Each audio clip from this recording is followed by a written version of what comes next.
Salutations, chers amis. Je présente à votre attention les dysfonctionnements et pannes les plus courants qui surviennent sur l'Opel Corsa C. Il y a beaucoup de moteurs en réserve pour la petite Opel, jusqu'à 16 d'entre eux, mais dans la pratique, le choix se résume aux 3 cylindres 1,0 LZ10XZ10XP et aux 4 cylindres 1,2 LZ12XZ12XP le plus courant. Dans la pratique, il existe deux autres types de moteurs 1,4 litres, tous deux très différents et très rarement, la version GSI avec un moteur 1,8. En théorie pure, vous pouvez également trouver un 1.6 à 8 soupapes au gaz naturel en provenance d'Allemagne et plusieurs types de turbo-diesel, et ils ont installé un puissant 1.7 de 101 litres sur la Corsa S, et naturellement aspiré 1.3. Mais nous ne considérerons que ce qui se trouve plus ou moins en masse. Les moteurs après restylage à injection distribuée disposent également d'un module d'allumage coûteux, un pour tous les cylindres. Et dans ce cas, il est préférable de surveiller attentivement les bougies, le coût de remplacement est élevé et elles sont difficiles à réparer. Les moteurs mono-injection n'ont pas de tels problèmes électriques avant le restylage, ce système le plus simple ne tombe pas en panne du tout, jusqu'au roulage cosmique. Bien que, bien sûr, la puissance du moteur soit nettement inférieure. Les moteurs 1,0 et 1,2 litres de la nouvelle série sont construits sur un bloc cylindre particulièrement petit avec entraînement par chaîne de distribution. Ils ne diffèrent les uns des autres que par le nombre de cylindres. De plus, le 3 cylindres n'a même pas d'arbre d'équilibrage pour simplifier au maximum la conception, alors ne vous laissez pas surprendre par les vibrations. Le principal inconvénient est l'entraînement par chaîne de distribution lui-même. La durée de vie n'est pas plus longue que celle de la courroie d'origine et le coût de remplacement est environ 2 fois plus élevé. Mais la durée de vie des chaînes est difficile à prédire. Un ensemble peut parcourir de 60 000 à 150 000 km, et si les coups et bruits matinaux sont ignorés, la chaîne glisse facilement et les soupapes se plient inévitablement. On peut seulement constater qu'avec le niveau d'huile maximum et le léger réchauffement obligatoire le matin, l'usure est généralement moindre. Une pompe à huile faible peut également tomber en panne. Elle est très compacte et à la moindre usure du bouchon elle perd considérablement de la pression. Le collecteur d'admission devient très sale, son système de soupape se coince et se désagrège parfois avec des résidus pénétrant dans les cylindres. Le thermostat doit être remplacé au moins une fois tous les 50 000 km. Toute fuite entraîne une grave sous-chauffe. Sinon, il s'agit d'un moteur moderne très simple et réussi, avec un bloc en fonte, des culasses à 4 soupapes, un entraînement direct des soupapes et une plaque de renfort en aluminium en bas. Une conception assez solide, ce n'est pas pour rien qu'ils ont ensuite réalisé un 1.4 turbocompressé pour l'Astra-J sur la base de ce moteur. La seule nuance de fonctionnement est l'étonnante aversion du moteur pour l'huile GM, d'origine, d'une viscosité de 5W30. Si vous l'utilisez dans l'espoir d'une parfaite compatibilité, l'effet sera exactement inverse. L'huile résiste mal aux intervalles d'entretien indiqués et perd ses propriétés bien plus tôt qu'après 15 000 km.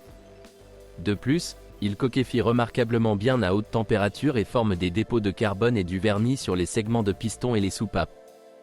En général, pas recommandé.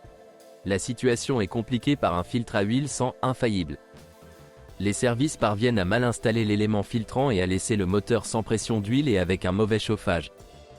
La durée de vie du groupe de pistons est généralement supérieure à 200 000 à 250 000 km, ce qui, pour une conception assez bon marché, n'est pas un si mauvais résultat, et les moteurs à 4 cylindres peuvent aller encore plus loin avec un fonctionnement prudent. Il y avait des exemples avec plus de 400 km. Il existe différents moteurs 1.4.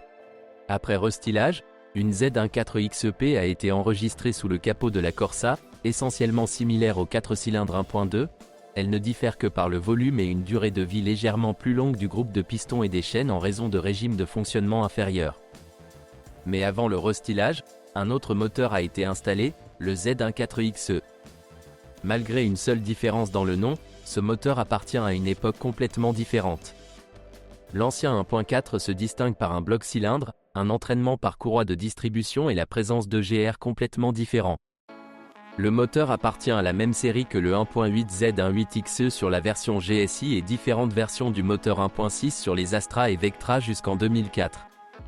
Une conception très fiable a une durée de vie du groupe de pistons encore légèrement supérieure à celle des débutants, une courroie de distribution bon marché et fiable, et généralement un nombre minimum de problèmes. Sauf que la ressource culasse pourrait être plus longue, en règle générale, Après 200 000 km, l'usure des guides de soupape entraîne une augmentation de la consommation d'huile et une coquefaction des segments de piston. Cependant, de nombreux 1.2 ne sont tout simplement pas à la hauteur de ce moment. La présence d'EGR avec autodiagnostic augmente considérablement la quantité de dépôt de carbone dans le collecteur d'admission et complique en même temps son simple arrêt. Le nettoyage du collecteur, même avec une vanne en état de marche, doit être effectué tous les 60 000 km, environ à chaque remplacement de la courroie de distribution, sinon les volets cesseront tout simplement de bouger. Le système de ventilation du carter ne fait pas non plus partie des conceptions les plus réussies. Il est très simple et les fuites d'huile du moteur sont fréquentes. Il faudra surtout surveiller les joints du carter avant moteur et ne pas oublier de les changer lors du remplacement de la courroie de distribution. Un point supplémentaire agréable pour les propriétaires d'un tel moteur est le prix des pièces de rechange. Elles sont moins chères que pour une série plus récente, donc même avec un kilométrage et un âge élevé, un tel moteur reste attractif. Eh bien, chut, passer au 1.8 dans un vieux bloc est plus simple que jamais. Retirez l'ancien moteur, installer un nouveau 1.8 Z18XEY18XE, comme on dit, c'est un boulon. Eh bien, prions pour que la transmission manuelle tienne le coup. Le 1.8 d'origine est rare, mais il est lui-même courant sur les autres voitures Opel. En fait, ce n'est pas différent de la série 1.4 précédente, le bloc est légèrement modifié et le volume de travail est plus grand. Avec elle, vous pouvez trouver non seulement la transmission manuelle problématique, F17, mais aussi la F23, beaucoup plus puissante, qui constitue un avantage des versions GSI, originales, de la Corsa. C'est là que s'épuisent les informations sur les problèmes de l'Opel Corsa C. Si vous en savez plus ou n'êtes pas d'accord avec ce que vous avez entendu, je vous attends dans les commentaires.